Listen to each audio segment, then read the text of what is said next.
மீண்டும் ஒரு சகாப்தத்துக்காக புதுக்கோட்டை மாவட்டம் கோக்கர்ணம்ங்கிற ஊருக்கு நாங்கள் பயணிச்சிருக்கிறோங்க. எங்கள் குருநாதர் மும்மடங்கு ஸ்தலம் ஏதாச்சும் இருந்தா சொல்லுங்க.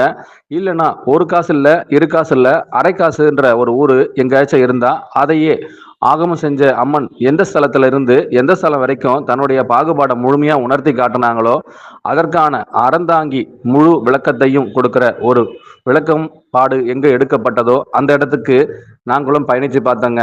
பயணிச்சதுல இந்த இடம் யாருக்கெல்லாம் மிகவும் பிரசித்தி பெற்ற ஸ்தலம்னு பாத்தீங்கன்னா, ஓமை பொருள் மாறாது, மும்மூலத்தை கழிக்கணும், யோகம்னா என்னன்னு கத்திருக்கணும், வாகப்பிரண்டைய முழுமையா முடிச்சிருக்கணும், தன்னையே தனக்குள்ளேயே வடிக்கக்கூடிய சக்தி எங்கிருந்து பிறக்கின்றதோ அந்த சக்தியின் நாதர் யாரோ அவருக்கும் உடல் உயிர் ஊற்று எப்படி ஊற்றெடுத்ததுங்கிறதையும் குருவானவரே தன்னுடைய சீடர்களுக்கு கொடுத்து அழகு பார்த்த ஸ்தலமா கூட இந்த இடத்த அறிவிக்கலாங்க.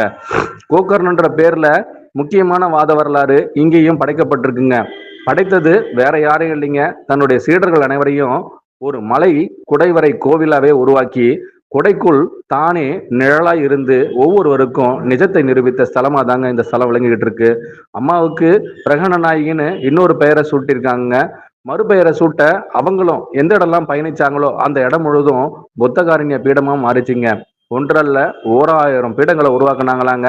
தன்னுடைய வரலாறு இதிகாசத்தை மிஞ்சியதா இருக்கணும், இதுவரை யாராலும் நிரூபிக்கப்பட முடியாததா இருக்கணும், வழக்கத்துக்கு மாறானதா இருக்கணும், எங்களை யார் என்று கண்டுபிடிக்க அவர்கள் அந்நிலையில் இருந்தால் மட்டுமே புலப்படணும்னு ஆகம விதியே மாத்தி அமைச்ச ஒரு அருந்தவ கோவில்னா இந்த ஸ்தலத்தை தாங்க அறிவிக்கலாம்.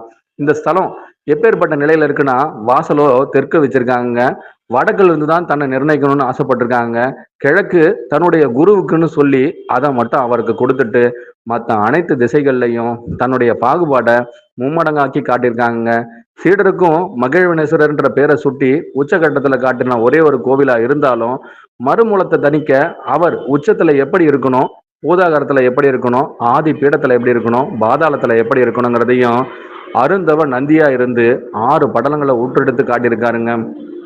குருவுக்கும் சீடனுக்கும் ஏகப்பட்ட போட்டி நடந்திருக்குங்க.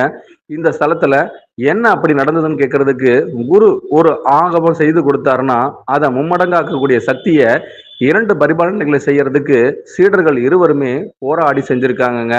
வகுடு மட்டும் மாறாம இல்லைங்க, வார்த்தையின் சுவடுகளை கூட, நந்தி என்ற பெயரை கூட நான் மடங்காக்கி காட்டுகின்றேன் குருதேவான்னு சொல்லி பெயருக்கே பட்டம் சுற்றிய ஸ்தலமா கூட இந்த ஸ்தலத்தை அறிவிக்கலாங்க. உச்சகட்ட நாயகர்கள் மட்டும்தான் இந்த கோவிலில் அரங்கேறம் பண்ணியிருக்காங்கன்னா இதுவரை யாருமே இந்த கோவிலுக்கு முழு பாத்தியதை செஞ்சதே இல்லைங்க. முதன்முறையா எங்களுக்கும் ஒரு அழைப்பு கொடுத்து ஏலவார் கோயிலுக்கும் எங்களுடைய நாதத்துக்கும் எங்கள் குருநாதரே பொறுப்பு என்ற சொல்ல நாங்க முழுமையா எடுக்கும் பொழுது அவர் தான் இங்க உச்சகட்ட நாயகரா இருக்காருங்க. குரு கைலாசநாதர்ன்ற பெயர்ல ஆகமம் செய்யப்பட்ட 64,000 சீடர்களை உருவாக்கிட்டு ஒரே ஒரு பந்தத்தை தனக்குள் வைத்து தன் நாத ஒளியின் அருட்பெரும் நாயகியே வாழ்கன்னு சொல்லி முக்கியமான இடத்துல எல்லாம் அவருடைய பெயரை மறைமுகமாகவே சூட்டியிருக்காருங்க.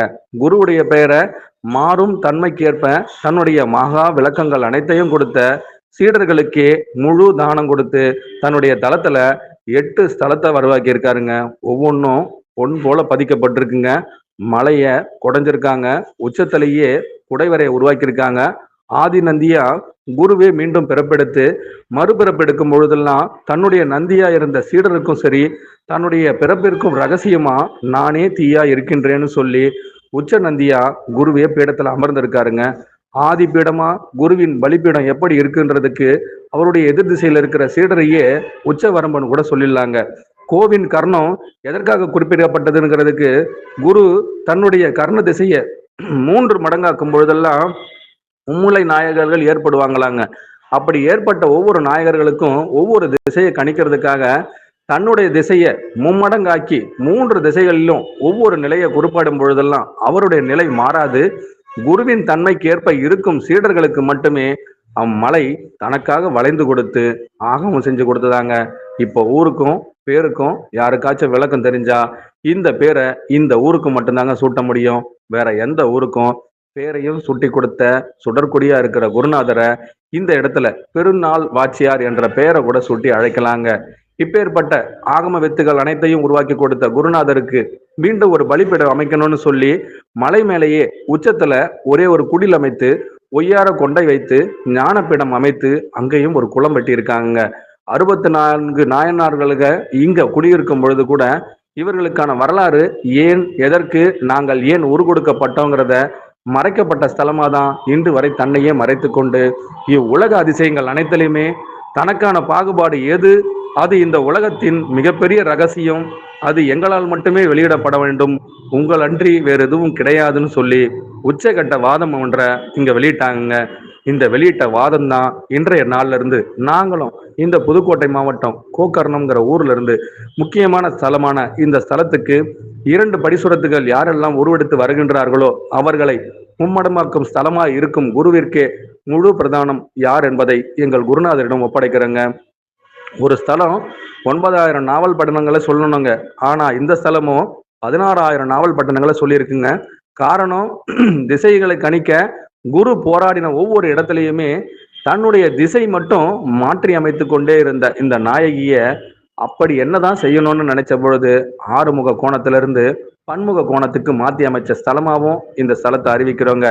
வருகின்ற மா பௌர்ணமியிலிருந்து யாரெல்லாம் இந்த ஸ்தலத்தின் பெரும்பேர் கண்டிகையை முழுமையா உணரணும்னு நினைக்கிறீங்களோ உங்களுடைய உச்சஸ்தானம் இன்னும் பெருகட்டும். உங்களுக்கான தர்மமும் சரி, தவமும் சரி, நீங்கள் உணர உங்களுக்கு ஒரு கேடு இல்லை என்பதற்கு யார் ஒருவர் உங்களுள் இருந்து உருவாய், உயிராய், உயிரோட்டமாய் உணர்த்துகின்றாரோ அவருள் இருந்து இஸ்தலத்தின் வரலாறை நீங்களும் புரிந்து கொள்ளலாங்க. உச்சகட்டத்திற்காக எல்லாம் எங்கள் குருநாதருக்கே சொல்லி என்றும் நமஸ்காரம் சொல்லிக்கிறேங்க. குருவே சரணம், குருவடி சரணம், திருவடி போற்றுங்க.